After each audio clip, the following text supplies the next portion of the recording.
జంగమయ్యపాలెం అనే ఓ చిన్న గ్రామంలోని ఓ పాత మట్టి ఇంట్లో సుబ్బయ్య, అతని భార్య రామలక్ష్మమ్మ వారి ఇద్దరు పిల్లలతో కలిసి నివసిస్తున్నారు. సుబ్బయ్య ప్రతిరోజు ఉదయమే లేచి తమకు ఉన్న 2 గోవులను తోలుకొని అడవిలోకి వెళ్తాడు. వాటిని ఆ అడవిలో మేపి తిరిగి సాయంత్రానికి ఇంటికి చేరుకుంటాడు. అలా ఓ చోట ఆ పశువులను కట్టేసి వాటి పాలు పితికి ఆ పాలను అమ్మగా వచ్చిన డబ్బులతో ఇంట్లోకి కావాల్సిన సరుకులు తీసుకొని వస్తాడు. ఓ రోజు సాయంత్రం సుబ్బయ్య ఇంటికి రాగానే వారి ఇద్దరు పిల్లలు తన చుట్టూ చేరుతారు. నాన్న, మాకు బుక్స్ కొని ప్రతిరోజు వేరే వాళ్ళను అడిగితే వారు ఇవ్వడం లేదు, మీరే కొనుక్కోవచ్చు కదా అని తిడుతున్నారు. నాన్న, నాకు సైకిల్ కొనివ్వండి, ప్రతిరోజు అంత దూరం నడుచుకుంటూ వెళ్ళాలంటే నాకు కాళ్ళు నొప్పి వేస్తున్నాయి.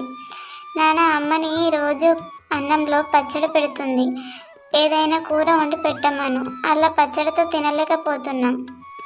నా యూనిఫామ్ కూడా మొత్తం చినిగిపోయింది నాన్న, కొత్తది కొనివ్వండి. అలా ఇద్దరు ఒకరి తర్వాత ఒకరు అడుగుతూనే ఉన్నారు. సుబ్బయ్య ఏమీ సమాధానం చెప్పలేక దిగులుతో చూస్తూ ఉన్నాడు. అప్పుడే అక్కడికి వచ్చిన రామలక్ష్మమ్మ ఇలా అంటుంది. పిల్లలు, మీరు వెళ్ళి ఆడుకోండి, మీరు అడిగినవన్నీ నాన్నగారు కొనిస్తాడు. అనగానే వారు పక్కకెళ్ళి ఆడుకుంటారు. అక్కడే ఉన్న సుబ్బయ్యతో రామలక్ష్మమ్మ ఇలా అంటుంది. ఏమయ్యా, అంత దిగులుగా ఉన్నావేంది? పిల్లలు అడిగినవి ఏవి కొనియలేకపోతున్నాని దిగులు పడుతున్నావా?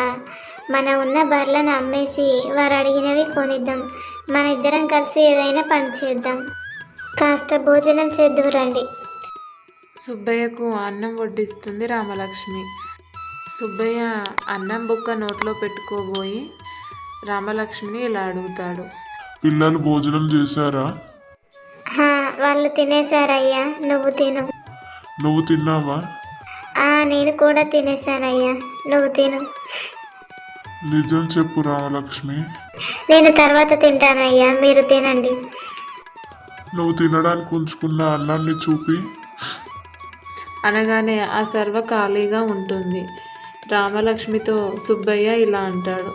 నీకు కనీసం 3 పూటల భోజనం కూడా పెట్టలేకపోతున్నాను అని బాధపడతాడు. 3 పూటల భోజనం పెట్టకపోతేనే మీరు నన్ను చాలా ప్రేమగానే చూసుకుంటున్నారు, అది చాలయ్యా నాకు. ఉన్న కొద్ది అన్నాన్ని ఇద్దరు కలిసి భోజనం చేస్తారు. ఆ రాత్రి పడుకుంటారు. రాత్రి భారీ వర్షం కురవడంతో ఉన్న ఇల్లు కూలిపోతుంది. సుబ్బయ్య కుటుంబం చెట్టు కింద చేరుతుంది. తనకు ఉన్న 2 గోవులను అమ్మేసి ఒక చిన్న ఇల్లు నిర్మిస్తాడు. తన ఇద్దరు పిల్లల స్కూల్ కూడా మాన్పించేస్తాడు.